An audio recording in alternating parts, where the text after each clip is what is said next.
안녕하세요. 사진작가 이강신입니다. 이번 시간은 사진 초보를 탈출해서 조금 더 중수로 넘어가기 위한, 그리고 사진이 정체기에 빠졌을 때 그거를 탈출하기 위한 방법에 대해서 얘기를 해보도록 하겠습니다.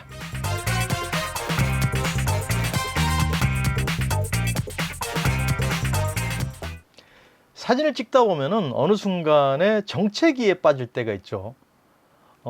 늘 사진 찍는 게 즐겁고 재밌고 그랬었는데 어느 순간 갑자기 사진 찍는 게 이게 무슨 의미가 있지라는 생각이 들 때도 있고, 사진 찍는 것도 재미도 없고 그냥 귀차니즘에 빠질 때가 있습니다. 내 실력이 항상 거기서 거기 고만고만한 실력에서 더 나아지는 것 같지도 않고 해서 말이죠.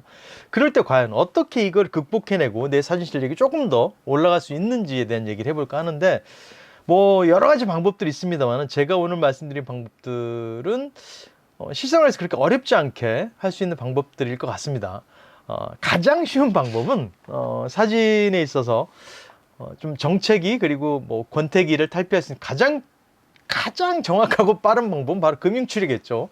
어떤 말이냐면은 뭐 새로운 장비를 사는 거죠. 가장 빠른 길이긴 합니다. 뭐 렌즈를 사거나 바디를 새로 장만한다거나, 그럼 반짝 사진을 좀 찍고 싶은 욕구가 생길 수 있죠. 하지만 그거는 우리가 그게 정답이라는 제가 여기서 이 말을 할 필요는 없겠죠.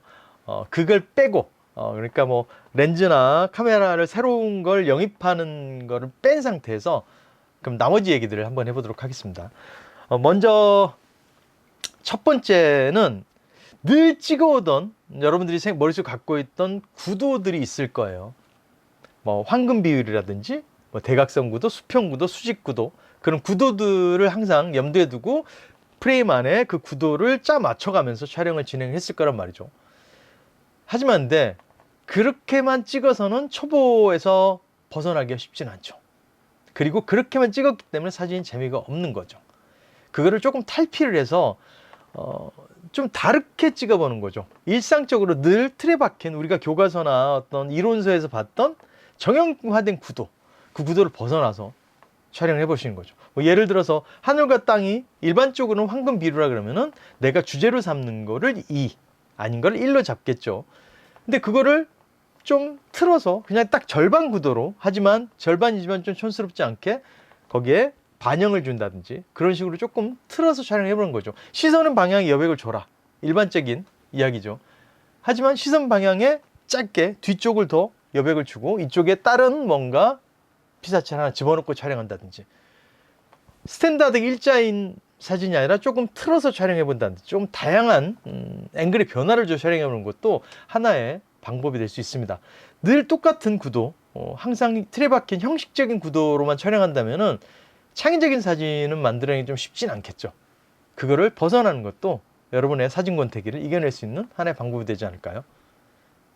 자, 그리고 두 번째는 사놓고 사용하지 않는, 장롱 속에만 처박혀 있는 플래시를 꺼내서 사용을 해보시는 겁니다.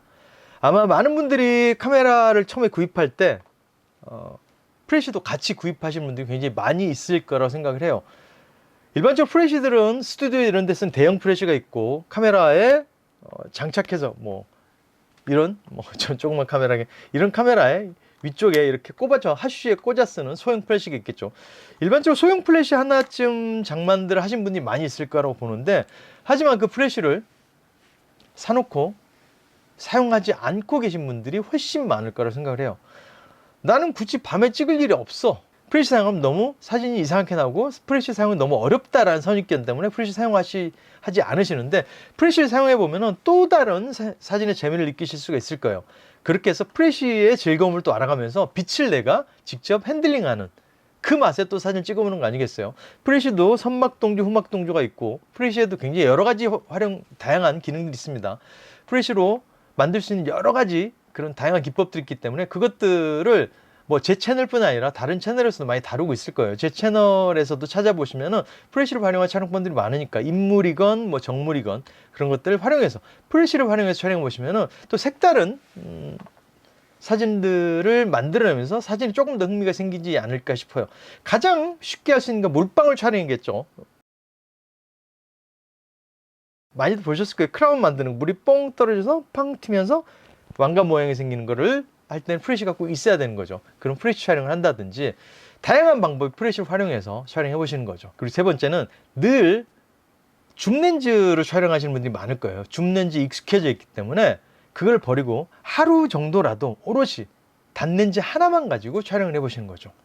그럼 그렇게 질문할 수가 있어요. 난 단렌즈가 없어. 네, 없으실 수 있으나 뭐 렌탈을 하셔도 되고 하나 뭐 저렴한 구입하셔도 되는데, 뭐 단렌즈를 제가 추천드리고 싶은 딱 두 가지가 있어요. 35mm 아니면 50mm인데 저는 개인적으로는 35mm를 좀 좋아해서 35mm 렌즈를 하나 정도는 갖고 계시는 거를 추천을 드리고 싶어요. 가격대도 뭐 1.4나 1.1 이런 렌즈를 사용하지 않으신다면 1.8 렌즈 정도는 가격도 그렇게 부담스럽지 않은 금액대에서 사용하실 수 있을 거라고 봐요.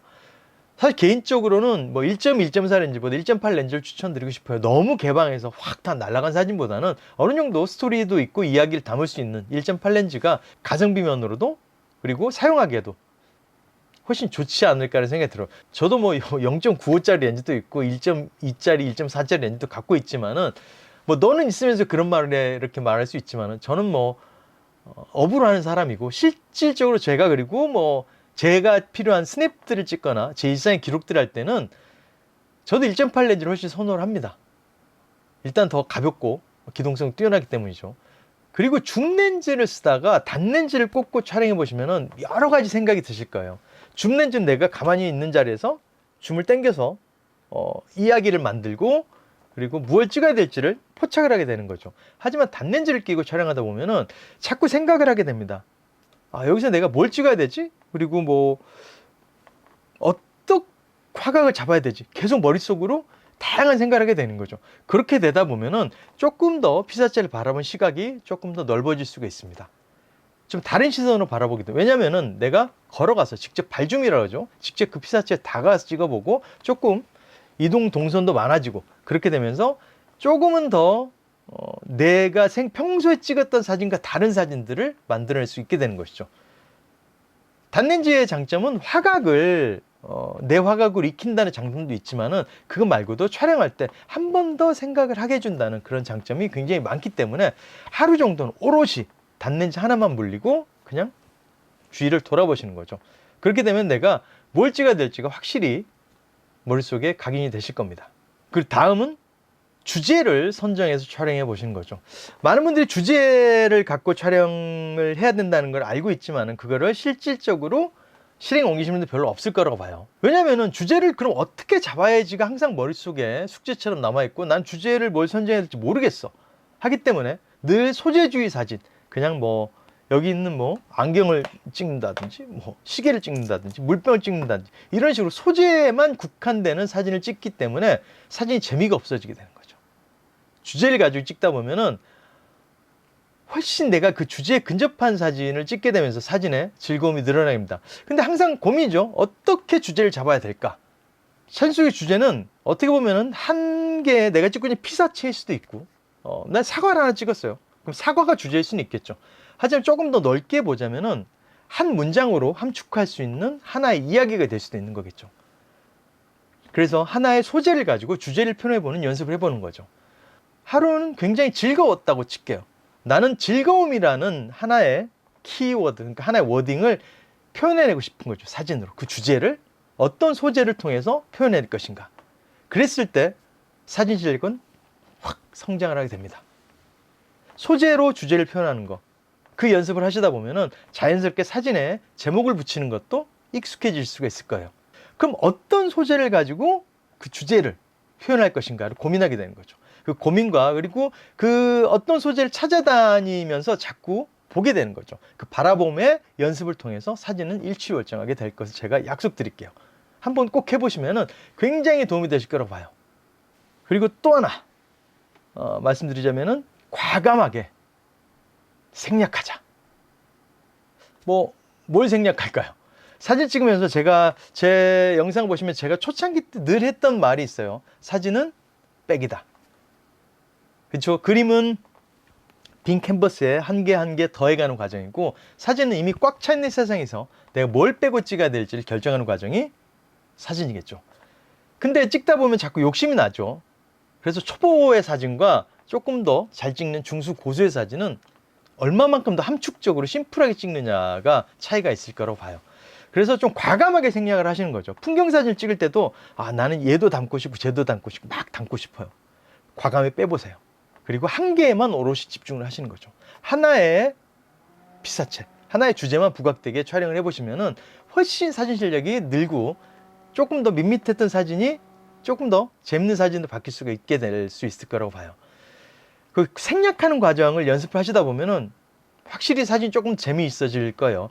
늘 담으려고 하다 보니까 이게 피곤해지고 사진이 재미가 없어지는 거죠. 내가 이야기하고자 하는 바가 뭔지도 중구난방되고 남들이 사진 봤을 때 뭘 찍었어가 되는 거죠. 하지만 다 생략하고 내가 정말 보여주고 싶은 거 하나만 보여주는 그런 연습을 해보시는 게 도움이 되실 거예요. 그리고 마지막으로 다시 초심으로 돌아가는 과정인데, 내가 갖고 있는 카메라의 매뉴얼을 다시 한번 읽어보세요. 내 카메라가 조금 더 다른 카메라로 생각이 되실 수 있을 거라고 봐요. 우리는 굉장히 많은 카메라의 기능들이 들어있지만은 그걸 다 알고 쓰지 못하고 한 반도 제대로 기능을 활용하지 못하고 있는 분들 정말 많이 봤어요. 그렇기 때문에 그 기능들 최대한 활용하기 위해서는 매뉴얼을 조금 더 정독해보고 내 카메라에 어떠한 기능들이 있고 평소에 쓰지 않는 기능들이라도 그것들을 좀 사용해 보시면은 조금 더 사진이 재밌어지고 사진 실력이 조금 더 올라갈 수 있습니다. 내가 갖고 있는 실력뿐 아니라 카메라의 기능들로 인해서 실력이 좀 올라가게 되는 거죠. 그러면서 사진에 조금 더 재미를 붙일 수 있는 그런 계기를 만들 수 있을 거라고 보기 때문에 매뉴얼을 꼭 읽어보실 거를 추천을 드리고 싶어요. 제가 말씀드렸던 몇 가지 방법들이 있는데 그것들을 해보시면은 여러분들의 사진 권태기를 탈피하면서 사진이 초보에서 조금은 업그레이드된 여러분의 모습을 발견할 수 있지 않을까 생각을 해봅니다. 어떻게 조금 그냥 두서없이 주절주절 떠들었지만은 조금 도움이 됐으면 좋겠고요. 저는 다음 시간에 조금 더 나은 컨텐츠로 돌아오도록 하겠습니다. 구독과 좋아요 아시죠?